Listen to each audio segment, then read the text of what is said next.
Hey, salut à tous et à toutes, c'est Ekno, j'espère que vous allez bien, moi en tout cas ça va super. Encore une fois je voulais vous remercier pour les précédentes vidéos, elles ont été super bien accueillies. Aujourd'hui encore une fois on va faire une review. Aujourd'hui on va faire une review sur le tome 1 d'Anonyme.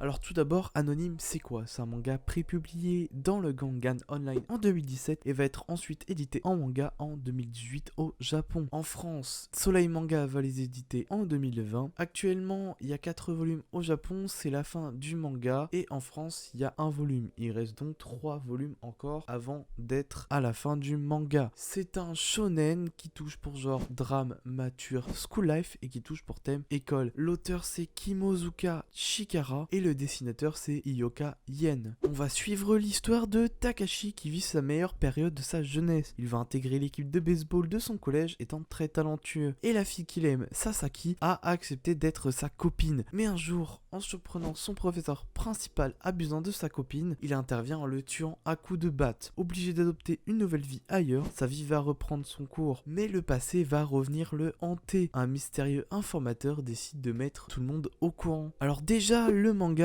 traite d'un sujet lourd, et certaines personnes auront sûrement du mal avec ça, car le sujet mis en lumière dans le manga est vraiment un cas très proche de la réalité. Mais malgré tout, le sujet est super bien abordé. Le viol de sa petite amie et comment il va réagir physiquement et mentalement. Et surtout, comment ça va impacter sa famille suite à sa mise en foyer. C'est un manga qui est encore une fois, comme la dernière review, très prometteur. J'aime beaucoup le scénario est pour moi vraiment original et super bien amené et mis en place. On a aussi un suspense dès le premier tome. On ne sait pas qui est le mystérieux informateur et surtout comment il va réagir. Donc je peux que vous le conseiller. Les dessins sont vraiment très propres mais assez classiques. On pourrait très bien le lier à un shoujo parce que c'est une patte classique mais qui détend, on va dire. J'aime beaucoup le lire, c'est vraiment super plaisant à lire le manga.